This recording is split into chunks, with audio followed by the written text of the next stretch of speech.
Hey, what's up, everybody? This is Dom. I'm here with Anthony, and this is the A Word. Hey. Sorry, it's been a little bit of time since we've been away for a week now. We got busy. What were we busy with last week? We were busy. Yeah. Oh, wait. Was it a holiday or something? Well, we were just kind of busy. Yeah, we were busy. I don't know why, but, I mean, usually we don't just ditch out. I was on vacation. Oh, that's it. Yes. You were in California, and then when you got back, you were busy. Or you were tired, and I was busy, and I don't know. Ironically enough, though, now I'm on vacation, but I'm not busy because I care. No, I'm just kidding. Ouch. That hurts. Yeah, I'm just joking. But anyway. But we're here. That's the important thing. Yes, that is the important thing here. We're not busy. No, we're not. We're not. I've been in California, and I'll be here until Friday, which is actually where Anthony was last week when he was before last podcast, but he was busy. He had just gotten back from California, and then literally like 3 days later, I left California. So we're switching places in Cali. Yes, and it's like the same exact spot too, almost. Yeah, give pretty much. Or take 10 miles. I mean, I've been to where you were, so yeah. You were on Mission Beach, right? Well, I went there for a little bit. Where were you guys staying though? Where was the beach house? Solana Beach. Oh, okay. Yeah. I went to. But I had. What's up? Oh no, go ahead. I had to hit up Mission Beach. That's just my home. You kind of have to go there when you go to California. Yeah. You just kind of got to go there once, at least. I tell everybody. I went there and to took there. some pictures and stuff, and we walked around the boardwalk, whatever. But yeah, we've been all over the place here. I think we're going to Knott's Berry Farm later this week, though. I don't know what the deal is with that stuff, but I mean, whatever. It's hey, you're on vacation, having fun. Doesn't matter, Exactly. So I'm just doing the thing here. I've been working a little bit too, though. I can't go anywhere I have to work. Like, I feel like if I'm not working and like putting up videos and doing stuff, then I'm not being productive towards anything, and I feel like I'm wasting like space or whatever. So, yeah, I had to work here, and that's why I'm doing this podcast right now, and I wanted to put up some videos, so I've been doing that stuff too. So anyway, let's get into the deal here, shall we? We shall. There has been some pretty crazy stuff. Well, a couple of crazy things. The first one here that actually just popped up yesterday, possible photos of a plastic rear shell from the rumored low-cost iPhone. Now, this is from nowhereelse.fr, and they have a really, really good track record at leaks like this. They have a really good track record. They've leaked quite a few different images that ended up being true. So these low-cost plastic iPhones, and this is from Via Mac Rumors where I caught this at. They're like neon colors, like I see almost the neon that you saw in like the old school iTunes commercials, the iPod commercials. Yeah. Yeah, the old school iPod commercials, that neon color. Well, these ones are totally neon. So if you join in and you follow the links that I'll leave for you guys in the description of this podcast on the article or on the YouTube video, you can see these iPhones. There's a neon yellow one, a neon pinkish red one, and a neon green one. And that's rumored to be the low-cost iPhone. Now, they have curved edges. What? I just don't understand why they would be plastic. Saving money? Yeah, but at the same, like what kind of plastic are we talking about? I hope probably we're talking about hard polycarbonate. plastic. Polycarbonate. I just would hope that they're not cheap, Yeah, I don't know. I mean, I'm sure it's not going to. It'll probably. Here's my joke for the day. It'll probably feel comparable to a Samsung Galaxy S4. I don't know. I'm sure they're going to be made out of decent plastic, but I think the plastic saves them a crap ton of money over making aluminum phones. Bet. You know what I mean?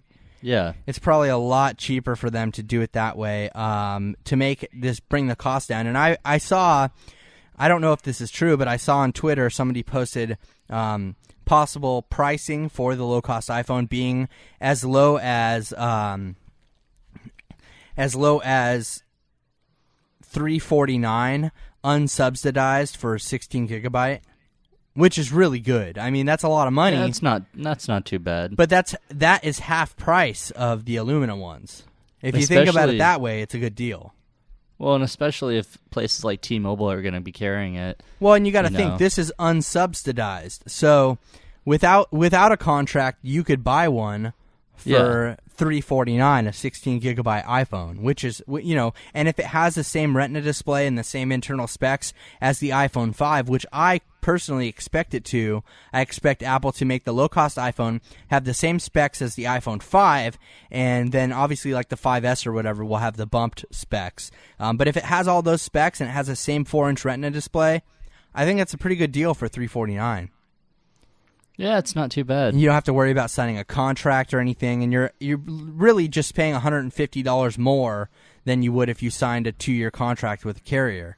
Or even just bought an iPod, Yeah, I mean the iPod is $299, the iPod Touch, the 5th generation, so why not have a phone as well? Exactly. I mean that's basically what you're getting here, and it seems to sport the same similar form factor as the 5th generation iPod Touch, just in a plastic form with curved edges and neon colors. So who knows? It's probably going to be lighter as well, which would be a plus. Yeah, that would be too. And honestly, I don't mind the I wouldn't say it's more scratch resistant, but I would say that scratches will show less. Yeah. On a plastic iPhone like this, especially these lighter colors. Like on a black plastic phone, you'll see them a lot more than you would on like a neon green phone or a white plastic phone. You know what I mean? Yeah. You'll see the scratches a lot less. So, as Mac Rumors notes here, the green rear shell is fairly close in color to the green iPhone bumper. So if that's worth anything, then take all of this with a grain of salt. But if that means anything to you, then maybe this is what the low-cost iPhone will look like. And like I said, you can follow along with all these articles using the links in the article for this podcast or in the description on YouTube. So keep that in mind. But let's see here.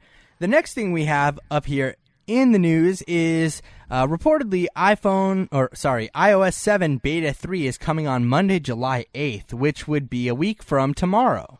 So BGR actually reported this first. And this is from BGR via Mac Rumors. BGR has been informed by trusted sources that iOS 7 Beta 3 is currently scheduled to be made available to carriers for testing on July 8th. These are the same sources who accurately foretold the release timing of Apple's last iOS 7 beta. Just like iOS 7 Beta 2, it is likely that the new software will be released for developers on the same day it reaches carriers. So we've seen iOS 7 Beta 2 was actually just released, a week ago about. So, this is very possible that it seems about every 2 weeks that we see these betas come out. Yeah. It wouldn't be shocking to me if it came out on July 8th. I actually think that's probably a spot-on date. So, let's see. So, I mean, really, it seems plausible, Yeah, and it also, these betas help roll over into the next iOS 7 and get all the media interested in it. Well, I mean, Apple they gotta time it out. Apple has a really good thing going for them, though. I mean, similar to like what you were talking about, when they release like a beta, not only is it like, okay, the developers get the beta copy, blah blah blah, but they get press every time that happens, and it just builds up and builds up until the final release. It's just a beta. Yeah. It's just a beta. That's the other thing that's crazy about it. They get so much free press. Their free press has to add up to some of their sales. Yeah. I mean, it's just got it. You know what I mean? Like, all the time they spend in the news over little things like this have to account for a good portion of their success. I mean, I would even go as far as saying, Mac Mixing. Sites like Mac Mixing, I should say. Anything. I mean, You know what I mean? it's just like everything. Every little bit, They you know get what I mean? everything. Every And little bit. It's so smart from where they stand on the point, because the way that they get all that money is, or I mean, all that free publicity is because they do it right. Yeah, they do. I mean, that's the truth. And another thing that Apple seems to be doing right here is iTunes Radio. So that was just announced at WWDC back earlier this month, right? And it's in iOS 7 beta. iTunes Radio, you can listen to, streaming iTunes, and streaming songs. It's like Pandora. If you haven't heard of it, it's like Pandora. It's like iHeartRadio, stuff like that. So iTunes Radio, right? This is a new service, obviously, and they had to negotiate with record labels to be able to stream random artist songs at random times. So basically how this kind of thing works, and it's the same with Pandora or Spotify or iHeartRadio, is that every time a song plays from an artist, Apple or, Pandora or anybody pays X amount of cents per song each time it's played, right? So Apple's contract terms with the record labels has been revealed from the Wall Street Journal.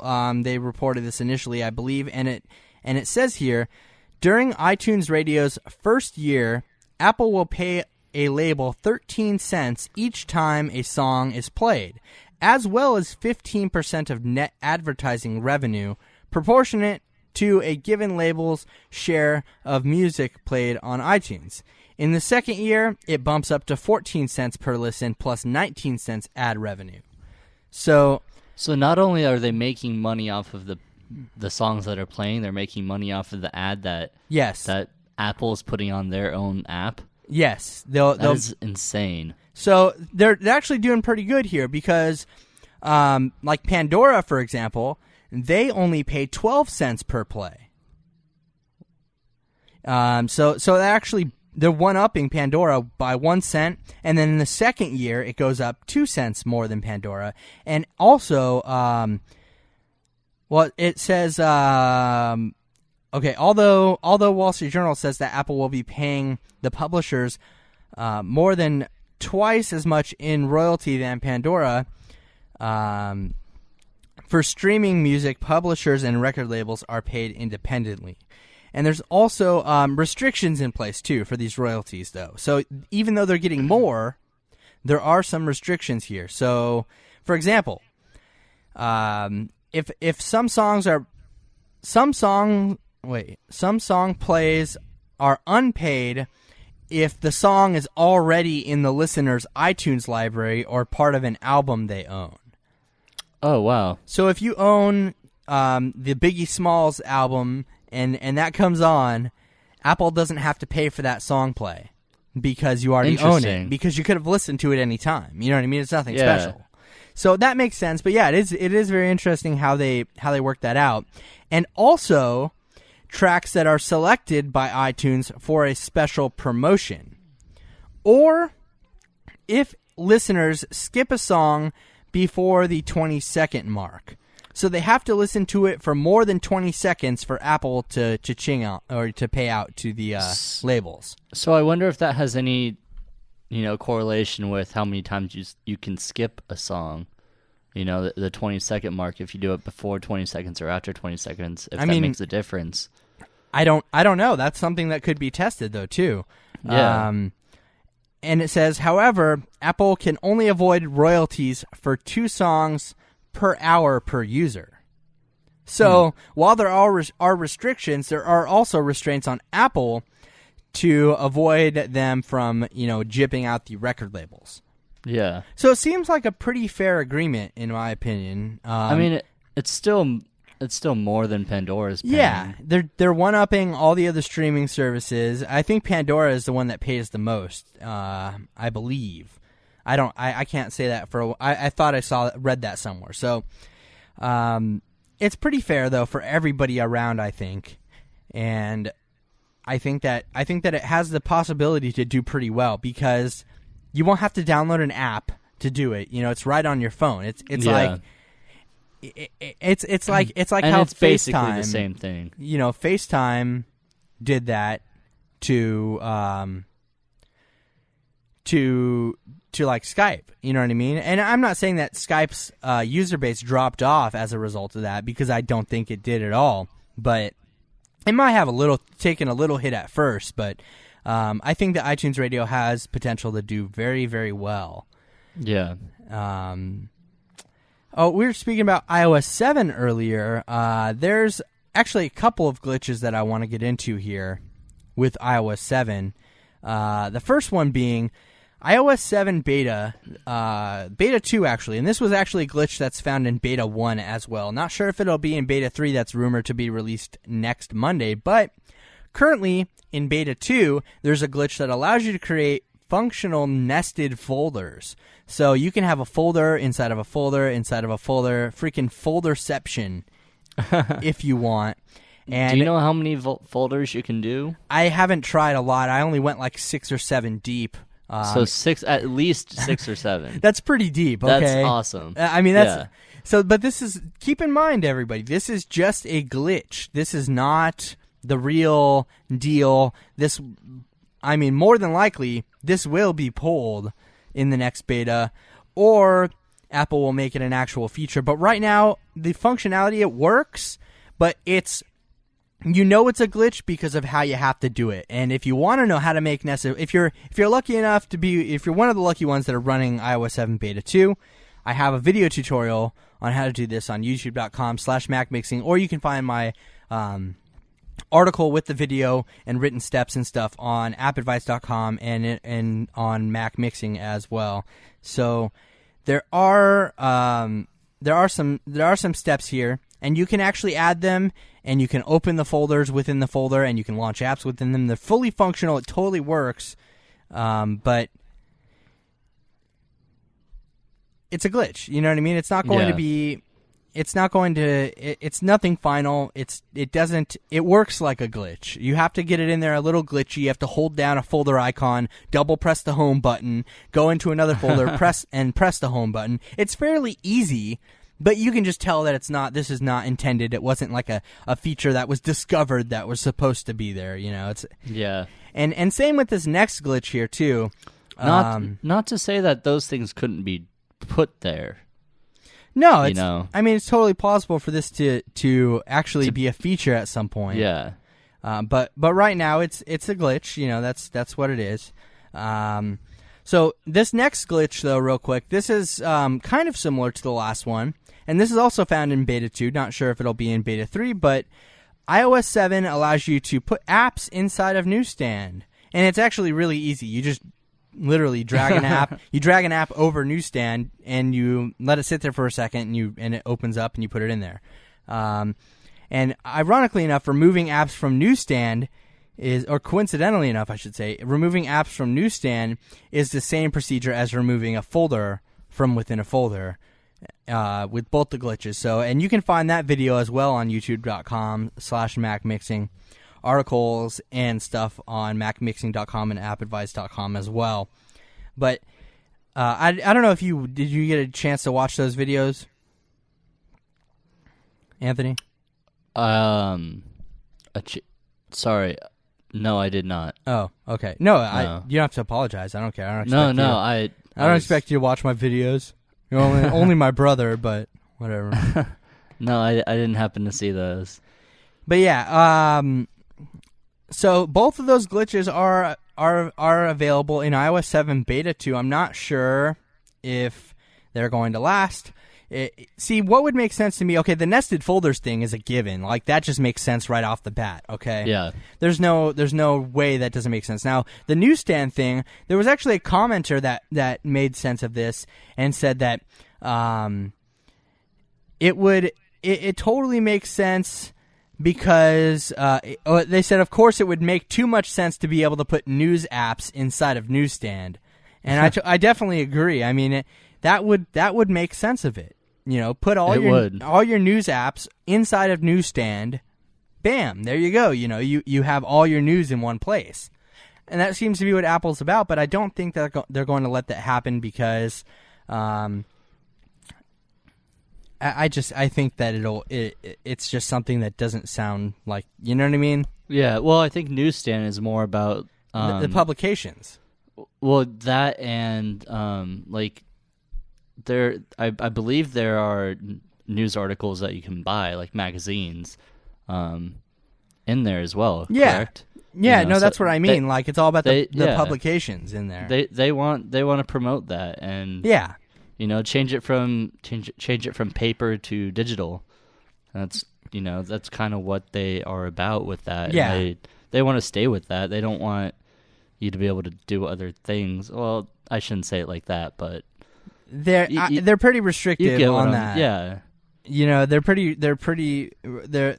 hold that near and dear, and they don't want people to be flooding it with apps, and it would be too much work for them to only allow certain apps inside of it. And I just think that this is a bug, and it's going to go away in the next beta. Nested folders, though, I think could possibly be a future feature. I can't say for sure. We never know, but it seems to make a lot more sense than apps inside of Newsstand, in my opinion.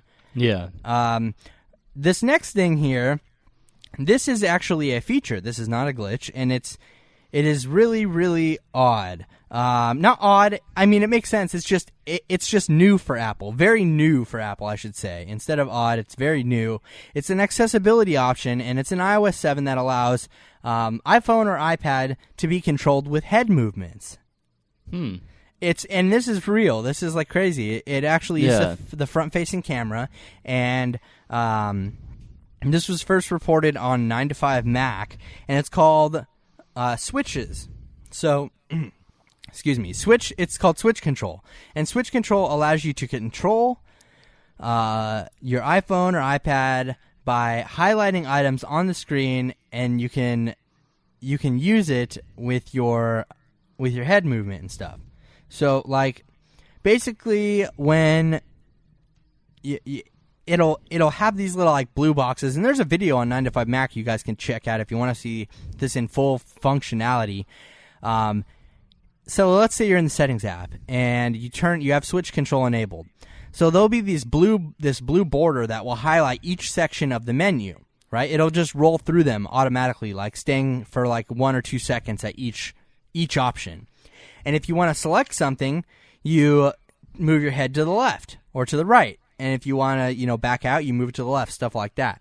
And it'll do it for like any menu option or any app on your home screen, and you really have to watch the video to know what I'm talking about. So if you just do a Google search for switch control on switch control 9to5Mac, or if you go to 9to5Mac.com and look up this video, it's actually pretty interesting how it works. And it makes a lot of sense. I mean, to be able to use it with motion, it's obviously not for everybody. And if you have iOS 7 beta, I recommend to not mess around with it because it is kind of hard to get out of once you've enabled it. I believe you have to press the home button 4 times, but a lot of people didn't know that, and so they were cycling through all these menus and they didn't know how to disable switch control. But this is from 9to5Mac. Oh, go ahead. There's no disable button in the switch control settings, but if you don't know how to use switch control, it's hard to get back to that menu. That's what I mean. I feel like that's kind of mean, I mean, there's not a switch to turn off the switches. Yeah, we don't have enough switches. We have too many switches. We don't have a switch to turn off the switches. What is it? What is like the term? Hitting the switches? I'm hitting the switches? Yeah. I don't know that term. Like lowrider stuff. Maybe I'm just not cool enough. I'm not cool enough to say it. Yeah, you're hitting the switches. This is from 9to5Mac, though. They said, we've tested this ourselves and found it to be quite accurate. It's a bit tedious to control your device this way, since it cycles through all of the options on the screen, and you move your head when it is bordering around the option that you want. You can also make left or right head movements to act as the home button, start Siri, open Notification Center, open the app switcher, decrease the volume, increase the volume, or simply tap on something. So it's a very interesting feature, and I'm excited to see what Apple will do with something like this. It could definitely open up a whole new world of accessibility for people that need these kind of features for iOS. Obviously they're limited. The accessibility options in iOS, while they are broad and they cover a lot of areas, I feel like this would open up a bigger. It would open up a bigger spot for Apple in this type of market. You know. Yeah. Well, and I think that with the new phones that are coming out, they're coming out way more advanced than Apple at this point. And I think Apple really needs to step its game up on the, on the advancement, I just hope they don't get too gimmicky. That's what I don't want to see. I want to see, like, this is a real-life feature that can actually help a lot of people. I understand that. I don't want to see gimmicky, though. I don't want to see gimmicky stuff. I don't want to see... You know what I do want to see? What? Because I'm with you. Gimmicky is out, but I want to see practical. I want to see a waterproof iPhone. And that's just the way that I... Well, back... I just want that. They have a waterproof phones right now. And earlier this month. Why not? Earlier this month. And actually, our good friend JB Tech 17 from YouTube did a video review on this phone. It's called the Samsung Galaxy S4 Active. Active, yeah. It came out June 17th. Yes, and it's a waterproof Samsung, I almost said iPhone, a waterproof Galaxy S4. It's more rugged, it's waterproof. You can put it underwater for like 30 minutes. Yeah, I mean, it's not completely but I mean, the technology is there, and why Apple hasn't done stuff why? That, I have a feeling that they want to control their own market. No. Here's why. So Apple, when you buy your shiny new iPhone, they sell you Apple Care Plus. Why? And Apple Care Plus allows you to have 2 accidental coverages, and you pay a $50 deductible. So you buy Apple Care Plus for $99, and then if you accidentally break your phone twice over the course of Apple Care Plus, they make an extra $100. So exactly. The only two ways people ever break their phones, I'm assuming, and I'm probably right, is by dropping it in water or breaking the screen. Yeah, I mean, those are pretty big things. But that's exactly what I mean. Like, they get the revenue from that, and they're controlling their own market with that. They're taking in the profit because they're controlling it, and they're not letting the user, i.e. me, have a waterproof iPhone. And that's just the way it is. And I feel like they should step their game up in that way. Well, and I think... It's a very practical thing, and they do make enough money. I'm sorry that... I'm sorry that at that point it would only be I cracked my iPhone screen. That happens a lot more too. It does. It really does. I think that probably happens more than the water thing. Exactly. And at that point, I'd say it's probably a 70-30 split, maybe. And I don't see maybe less. I don't see any reason why they can't do that with their next iPhone, and I don't see any reason to believe that they're not going to. So at this point, I'm just interested to see what's coming up next. Yeah, well, we'll find out in the fall when the next iPhone is announced, possibly the low-cost iPhone. We'll definitely see a new iPad Mini, a new iPod Touch. No, that won't be waterproof, but it'll probably float better. Yeah. I should say better, maybe. I don't know if it'll float. Maybe. It much won't sink to the bottom where your screen will crack. Yeah. Wouldn't that suck if you dropped your phone in a pool? Not only did it sink to the bottom, but it cracked your screen. So even if you were able to fix it, because sometimes we've revived iPhones that have dropped in the water. Yeah. Even if you were able to fix it, the screen was cracked and you were screwed anyway. That would suck. Oh, yeah. That would. It'd have to be very shallow. Well, this about wraps it up for this week's episode of The A-Word. I know that it was brief. We haven't been on here as long as we normally are, but we will be back next week. Both of us will be in studio or in my office, whatever you want to call it, and we will discuss all things Apple for you again. But I really just wanted to let you guys know about some of the news that was going on, and we felt that it was important to not miss 2 weeks in a row. So we came together for this very special episode. Not very special, I guess, because it's normal, but it's special for us, so we're glad you're here listening to it. So I hope you guys enjoyed it. Please be sure to rate our podcast in iTunes, and you can subscribe to it as well. Check out all the articles for this episode down in the article for this podcast. That was very confusing, but you guys, I hope you understand. Or in the video description on YouTube. Be sure to check out youtube.com/MacMixing to find all great, I guess, Man, I failed at saying that. Reviews, tutorials, Cut. whatever. Yeah, right. I know. I'm not going to cut this out, though. So, thanks again for sticking with us, everybody. We really appreciate it. And we will. We do. Yeah, we will talk to you guys next week. See you later. See ya.